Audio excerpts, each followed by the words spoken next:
Imagine this scenario. Please close your eyes and imagine you are incredibly thirsty. It is a hot summer day right in front of you. There is a glass of ice-cold water. Condensation is dripping down the side. It looks like life itself. But what if I told you that if you drink that water, your throat will burn like you swallowed acid? Imagine coming home after a long day. You are tired and sweaty. You want to take a relaxing bath. But the moment you step in, instead of relaxation, you feel a shock of pain like thousands of needles, stabbing your skin. Your body turns red and swollen, and you collapse in agony. And imagine this. The saddest part of all, something terrible happens to you. Your heart is broken and you start to cry. But as the tears roll down your cheeks, they burn your face like chemicals. Your own sadness physically attacks you. You might think this is impossible. This sounds like a dark fantasy novel after all. The human body is made of 60% water. Water is the source of life. We cannot live without it. But in this world, there is a cruel paradox. There are people whose bodies reject water, a contradiction of biology that actually exists. Today, I am going to tell you the story of one of the rarest and most brutal conditions on Earth, water allergy, medically known as aquagenic urticaria. We will explore the lives of people for whom water is poison. What does a life look like when you cannot touch the very thing that keeps you alive? First, let's talk about how rare this is. This is not a common allergy like pollen or peanuts. There are less than 100 diagnosed cases reported in medical history worldwide. We are talking about one in hundreds of millions. Because it is so rare, the first struggle patients face is that nobody believes them. Imagine telling your teacher or your boss, "I am allergic to water." They would laugh at you. Don't be silly. If you were allergic to water, you'd be dead. They are treated as liars or told it is a mental illness. This isolation is the first wall they hit. No one understands their pain. Let me tell you a story about a young woman. Let's call her Sarah. Sarah was a normal girl until she was about 15 years old. She loved swimming. She loved taking long, hot showers. She used to go to the beach every summer. She lived a life full of water just like you and me. The nightmare began in the summer of her second year of high school. She had just finished a PE class and stepped into the shower. Suddenly, she felt a burning sensation on her back. It felt like her skin was on fire. She looked in the mirror and saw angry red welts covering everywhere the water had touched.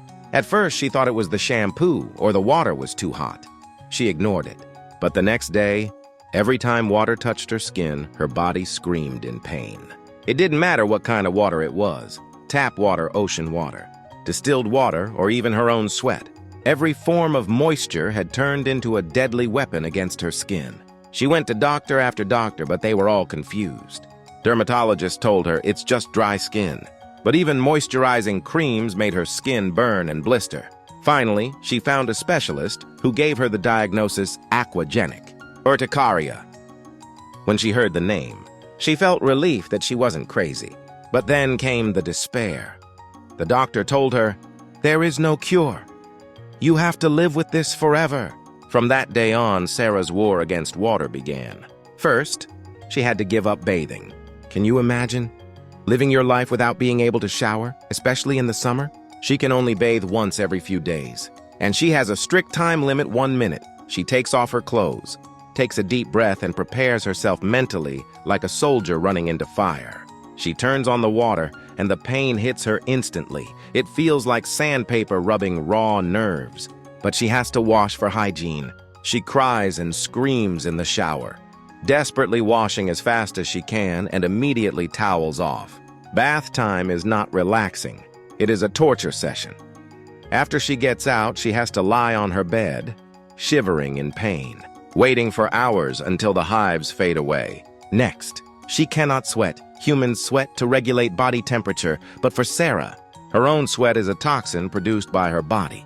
She had to quit all sports. No running, no dancing. In the summer, she cannot go outside during the day if she sweats even a little bit.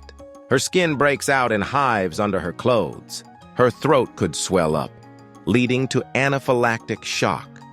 She could literally die from sweating. So while her friends went to the beach, Sarah sat alone, in an air-conditioned room trapped by the heat. She had to reject every invitation. I can't go. She couldn't tell them, if I go, I might die. It was too heavy. So she just drifted away from her friends.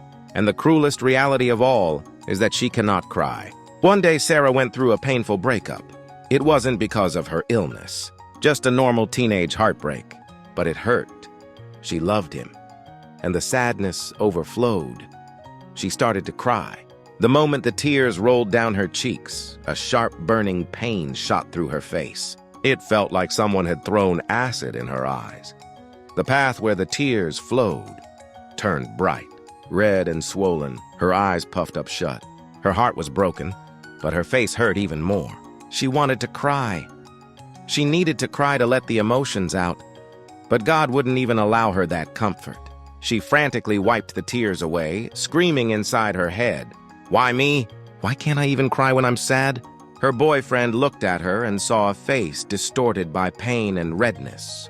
He thought she was furious. He walked away. Not knowing that she wasn't angry, she was just in too much pain to explain. So why does this happen? Why does water trigger this reaction?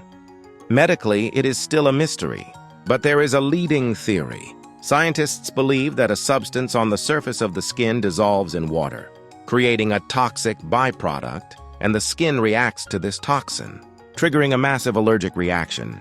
Basically, water acts as a trigger, turning the skin's own oils into poison.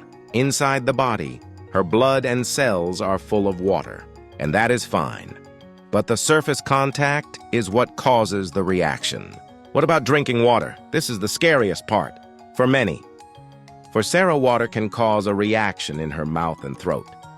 If she drinks water carelessly, her tongue swells, her throat burns, so she uses a straw, carefully bypassing her lips and tongue, sending the liquid directly down her throat. Some days, even the esophagus burns. Most people drink water and say, that's refreshing for her. Staying hydrated is a painful daily chore, a fight for survival. Rainy days are terrifying if she gets caught in a sudden downpour without an umbrella. It is a medical emergency. If her clothes get soaked, she could collapse from the pain and shock. For her, the weather forecast is a survival warning. Sarah felt like she was the only person in the world. Until one day, she found a video online of another woman with the same condition. That woman said something that changed Sarah's perspective.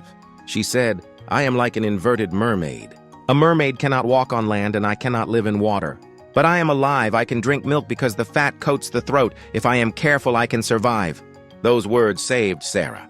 She realized she wasn't alone. There were others fighting this invisible war. Since then, Sarah started to adapt. She researched fabrics that don't trap sweat. She changed her diet to minimize the need for drinking plain water. She found special dry shampoos to keep her body clean without a shower. She cannot live a normal life. No hot spring trips, no pool dates, no romantic walks in the rain. Those things do not exist in her world. But she says this, "Since I got this disease, I realized something important. I realized that the normal life everyone lives is actually a miracle." Let me ask you, did you wash your face this morning? Did you take a shower? Did you drink a glass of water when you woke up? Did you feel pain? No. You probably felt refreshed. You felt clean. That simple sensation of feeling good is an incredible luxury, a privilege that not everyone has. Sarah taught us that. There is still no cure for aquagenic urticaria. Patients take strong antihistamines to reduce the reaction, but it doesn't stop the pain completely. It just dulls the edge. However, medicine is advancing. Maybe one day, Sarah will be able to soak in a warm bath and simply say, "This feels amazing." Maybe one day she will be able to cry tears of joy without burning her own face. Finally, I want to ask you a favor.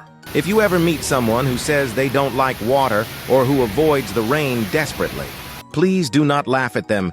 They might be fighting a battle that you cannot see. The water we take for granted, for someone it might be poison. Please keep a little space in your heart for this imagination. Next time you hold a glass of water, look at it closely. Does it look different to you now? It is not just water. It is a miracle liquid that keeps us alive and allows us to live without pain. Thank you for listening to this story. I hope this helps you see your daily life in a slightly different light. Be grateful for the water and take care.